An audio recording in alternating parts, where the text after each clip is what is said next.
Assalamualaikum warahmatullahi wabarakatuh. Selamat siang ibu-ibu. Waalaikumsalam. Selamat siang Mbak. Selamat siang. Sebelumnya saya memperkenalkan diri terlebih dahulu ya. Perkenalkan, nama saya Katarina Faraliana Saputri dari mahasiswa Prodi Penyuluhan dan Komunikasi Pertanian Fakultas Pertanian UNS. Izin melakukan penyuluhan ya Bu Ibu tentang pemberdayaan pestisida nabati di Desa Pelemrejo, Kecamatan Andong, Kabupaten Boyolali ini.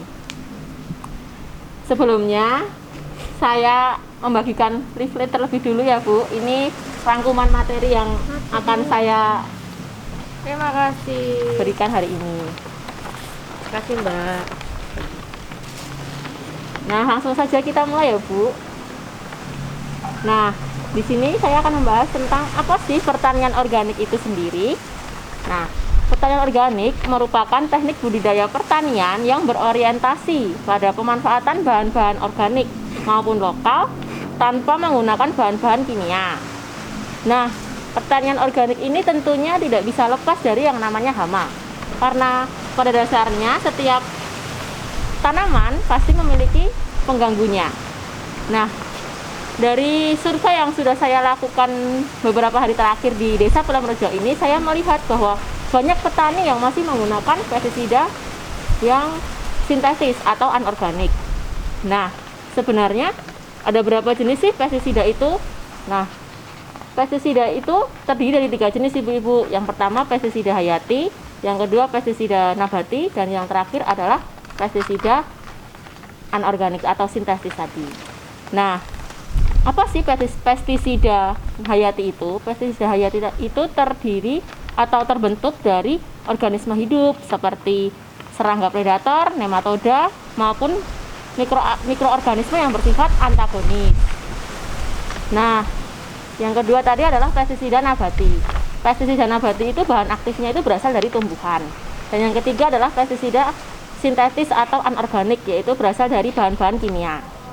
Nah, pada dasarnya petani itu kurang tahu dalam waktu penyemprotan pestisida yang baik itu pada kapan.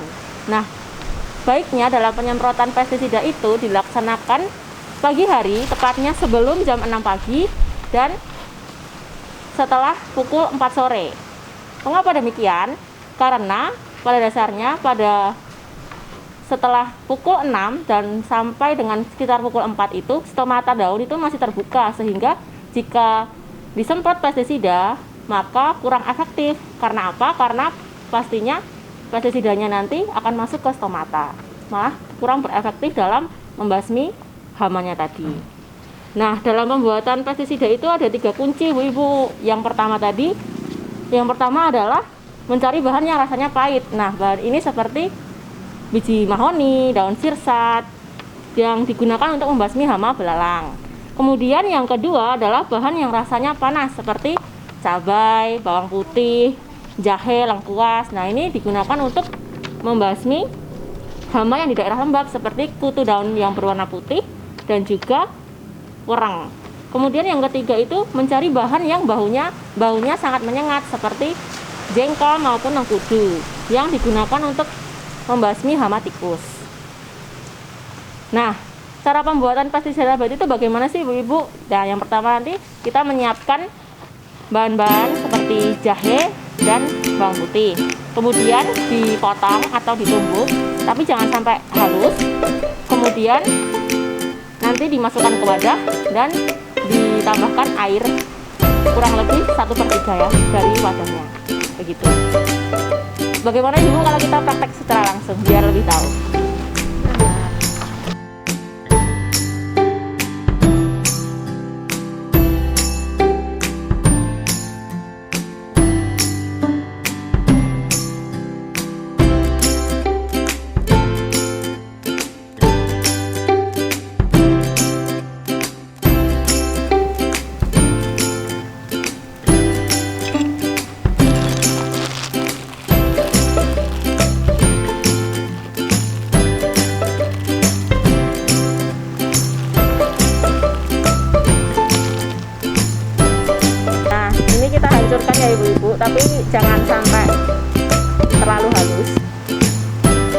penting ini sudah tidak berwujud bawang aja.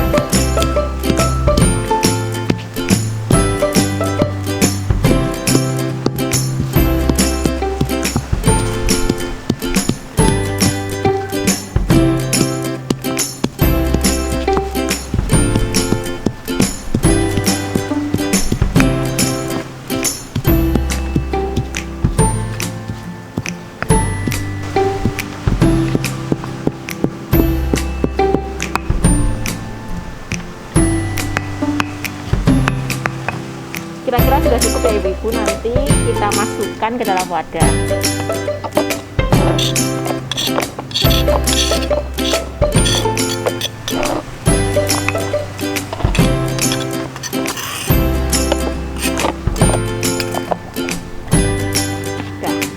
Nah, ini nanti tahu ibu-ibu dikasih air kira-kira 1/3 dari wadahnya ini. Kemudian didiamkan selama 2-24 jam. Nah, setelah itu nanti bisa diaplikasikan dengan cara disaring, kemudian langsung dimasukkan ke sprayer, nanti langsung disemprot ke tanaman yang ada hamanya. Tuh. Mungkin itu yang dapat saya sampaikan. Nah, ini saya juga sudah bawa yang sudah saya buat kemarin. Kurang lebih seperti ini ya ibu-ibu, nanti ini tinggal disaring, tinggal dimasukkan ke dalam sprayer dan disemprotkan begitu.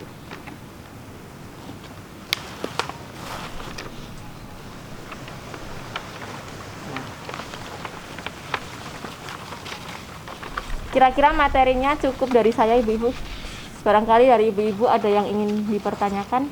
Aku Mbak, Ya. keunggulan dari pestisida ini apa ya Mbak ya? Keunggulan dari pestisida ini yang pertama adalah ramah lingkungan ibu. Jadi pestisida nabati ini itu tidak mengandung residu dan bisa langsung diuraikan oleh tanah, jadi tidak membahayakan gitu. Kemudian yang kedua ini murah karena bahannya ini bisa ditemukan di dapur biasanya gitu. Kemudian yang ketiga ini bahannya sudah didapat ya, tadi sudah saya jelaskan, dan dapat digunakan berulang kali. Nah, nanti setelah airnya kan disaring ibu, kemudian masih ada kan ini sisa-sisanya. Nah, nanti tinggal ditambahin air, didiamkan selama 2-24 jam, bisa digunakan kembali airnya gitu. Jadi dapat digunakan berulang kali gitu Bu. Iya. Oke Mbak. Oke. Selanjutnya ibu-ibu ada yang ingin bertanya, saya bawa hadiah ini. Kalau yang berani bertanya nanti saya kasih hadiah gitu.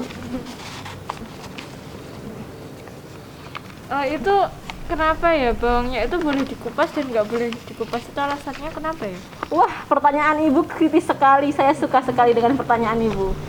Nah, menurut saya dan sudah beberapa kali dia dilakukan penelitian bahwa bawang putih baik dari buahnya maupun dari kulitnya itu sama-sama mengandung bahan alami yang mempunyai bau yang cukup menyengat. Jadi baik kulitnya maupun dari buahnya nanti bisa digunakan untuk membasmi hama karena baunya tadi kan tidak disukai oleh hama warang gitu. Oh iya, baik, terima kasih ya. Ada lagi pertanyaan ibu-ibu? Mbak, itu apa namanya, kenapa harus pakai deplok ya Mbak ya? Padahal kan ada blender gitu, bisa lebih mudah gitu pakai blender gitu. Sebenarnya kalau pakai blender boleh Bu, malah kalau pakai blender kan lebih cepat ya nanti. Tapi dalam pelaksanaannya nanti kalau pakai blender itu cepat mudah habis. Jadi karena kalau di blender kan itu udah larut kan, nanti kalau dicampur air. Nah, kalau belum halus. Nah, jadi nanti bisa dipakai kembali. Kalau di blender kan berarti kita harus membuat kembali gitu, Bu. Ada lagi ibu-ibu? Mbak mau nanya, kenapa sih harus didiemin 2-24 jam? Karena ini merupakan proses fermentasi ya ibu, jadi dalam pelaksanaannya membutuhkan waktu kurang lebih 1 hari ya ibu-ibu. Tapi kalau lebih dari 1 hari nanti sudah tidak ada toksiknya, jadi bisa didiamkan selama 2-24 jam karena proses fermentasi itu membutuhkan waktu, begitu Bu. Mungkin itu ibu-ibu yang dapat saya sampaikan, dan ini ada hadiahnya nanti. Jangan dilihat dari harganya ya ibu-ibu. Mungkin sekian ya yang dapat saya sampaikan ibu-ibu. Semoga penyuluhan kali ini bermanfaat bagi ibu-ibu dan lahannya. dan semoga kita terhindar dari virus corona. Amin. Amin. Ini Ibu hadiahnya. Matur nuwun. Makasih, Mbak. Kasih. Kasih, Mbak. Kita foto terlebih dahulu ya Ibu-ibu Oke. untuk dokumentasi kegiatan saya.